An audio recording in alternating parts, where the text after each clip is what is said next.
மதுரை நாகமலை புதுக்கோட்டை அருகே அச்சம்பத்து பகுதியில் மதுரை தேனி செல்லும் ரோட்டில் மந்தை திடலில் மதுரை மேற்கு சட்டமன்ற தொகுதி நிதியிலிருந்து 10 லட்சம் ரூபாய் மதிப்புள்ள மேற்கூரை அமைக்கும் பணிக்கு அடிக்கல் நாட்டும் விழா முன்னாள் அமைச்சர் செல்லூர் ராஜு தலைமையில் நடைபெற்றது. பின்னர் முன்னாள் அமைச்சர் செல்லூர் ராஜு செய்தியாளர்களிடம் கூறியதாவது: இதெல்லாம் பொதுச் செயலாளர், அதாவது பொதுச் செயலாளர் பார்த்துக்கிறாரு. கூட்டணி ஆட்சி எந்த ஆட்சி என்பது எங்க பொதுச் செயலாளர் பார்த்துக் கொள்வார். எங்க பொதுச் செயலாளரை பொறுத்தளவுக்கு ஒரு முடிவு எடுத்தாருன்னா அவர் ஏற்கனவே அறிவித்து விட்டார்.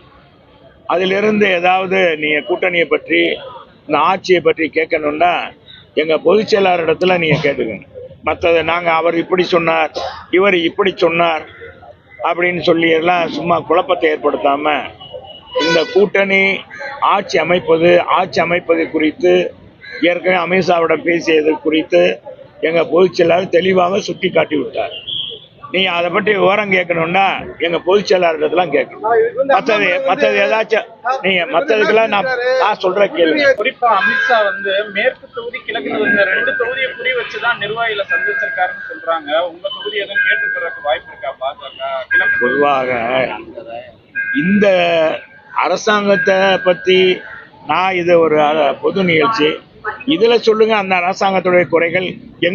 உங்க ஆட்சியில இது செய்யலையே, அவங்க இதெல்லாம் செய்யறாங்கன்னு கேளுங்க, நான் சொல்றேன். நீங்க திரும்ப அரசியலுக்குள்ளே போறீங்க. இந்த அரசியல் கருத்துக்கள்லாம் எங்க பொதுச் செயலாளர் பேசுவார்.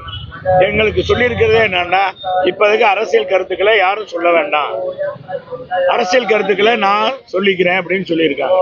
அதனால எங்க பொதுச் செயலாளர் எது நட்டாலும் சரி, அரசியல் கருத்துக்களை பத்தி கேட்கணும்னா அவர்கிட்ட கேளுங்க.